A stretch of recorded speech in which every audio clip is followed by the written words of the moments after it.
I remember the exact moment the envelope arrived. The knock on the door was brisk, impersonal, just another delivery among countless others. When I opened it, the young courier barely acknowledged me. His expression was vacant, his posture indifferent, as though he were handing over nothing more than a routine piece of mail. He had no idea that in his hands was the execution order for my marriage. The envelope itself was nothing remarkable. White, standard-sized, no different from the hundreds I had received over the years. But the weight of it felt different, heavier than mere paper. I turned it over slowly, my fingers tracing the crisp edges. My name, Nathan Carter, was printed in stark, impassive black ink across the front. There was no sender listed, but I didn't need to see a name. I already knew who it was from. Moline Carter, my wife of 30 years. I hesitated, my fingers firm against the seal, but my pulse betraying me with its uneven rhythm. Some part of me already understood what was inside, but there was still a foolish, fragile hope clinging to the edges of my mind, a desperate wish that she would have spoken to me first, that she would have given me the courtesy of a conversation before making this decision. But as I broke the seal and unfolded the crisp pages inside, the truth was laid bare in cold, legal language. The words swam for a moment before coming into focus. Divorce. And beneath the sterile, impersonal wording of the petition, the real dagger, Moline was demanding a significant sum in alimony. I exhaled slowly. The anger didn't hit all at once. It crept in, steady and controlled, like a rising tide just before a storm. Decades of sacrifice, years of building, providing, striving, reduced to a demand for compensation. The sheer absurdity of it nearly made me laugh. But as I continued reading, my stomach twisted into a deeper knot.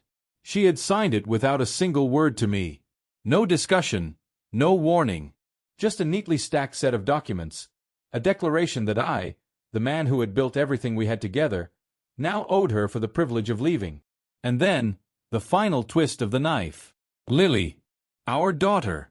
Her name was there, buried in the legal pages, but its impact was far heavier than any financial demand. She supported the divorce. I ran a hand through my hair, forcing myself to breathe. I had always known Moline's influence over Lily was strong, but to see my own daughter, my flesh and blood, stand so firmly on her mother's side, without hesitation, that wound cut deeper than any betrayal before it. Before I could stop myself, I grabbed my phone and dialed Moline's number. The call rang 3 times before she answered. Nathan. Her voice was calm, measured, almost rehearsed. She had expected this call. I don't understand, I said, my own voice sharper than I intended. There was a pause. Then, a soft exhale. You should have, she replied. This was always going to happen. I swallowed back the bitterness rising in my throat.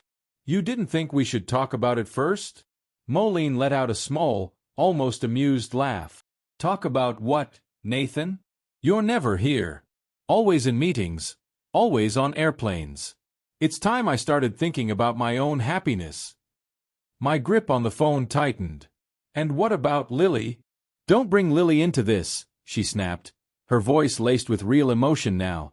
You turned her against yourself. You were never there. My jaw clenched. Moline sighed, exasperated. Nathan, she's a grown woman now. I closed my eyes. Lily, my little girl.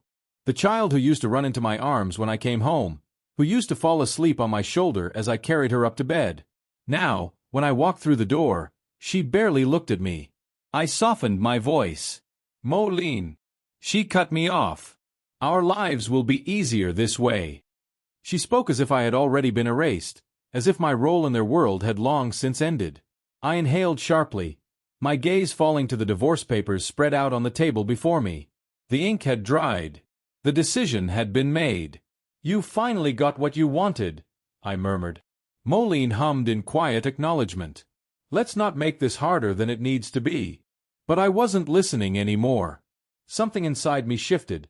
A familiar mindset, the same one I had relied on in the highest stakes negotiations of my life. It was the part of me that stripped away emotion, that analyzed strategy with surgical precision.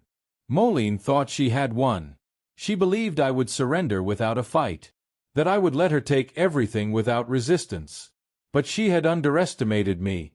She thought she knew what everything meant. She had no idea. And for the first time in years, I felt something close to relief. Because the game had just begun. Here's your revised version with more detail and clarity. After consulting a lawyer, I realized she had been mistaken about my intentions. I wasn't asking for an overview of my finances for a friend. I needed a comprehensive, detailed picture of every single asset in my name. Every joint account, every investment, every financial link I had, all for a financial investigator. And what I uncovered was far worse than I had ever imagined. For years, Molen had been siphoning money from me, draining my accounts little by little. I had been blind to it, too caught up in my work and the illusion of a happy marriage to notice. I spent lavishly, shopping sprees, extravagant vacations, indulgent gifts, but I never realized just how much she had been taking. And Lily, my own daughter, was just as guilty. She had been using my credit cards for years, racking up thousands on designer clothes, five-star dining, and luxury vacations, living a life of excess while I worked late nights to fund it all. They spent money like it grew on trees, celebrating holidays and birthdays as if they had an unlimited supply. But the truth was, they had been spending my money, and it was time for that to end. They assumed I was the one being deprived, that I was the one losing everything.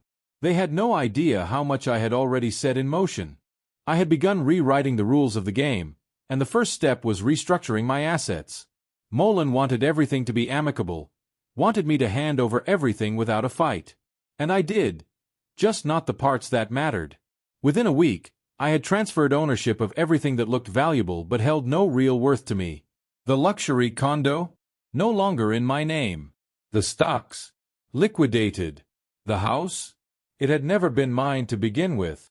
The business investments? Bought out. Molen believed she was walking away with a fortune, but in reality, she had nothing but empty titles and false security. The day of our divorce settlement, she strutted into the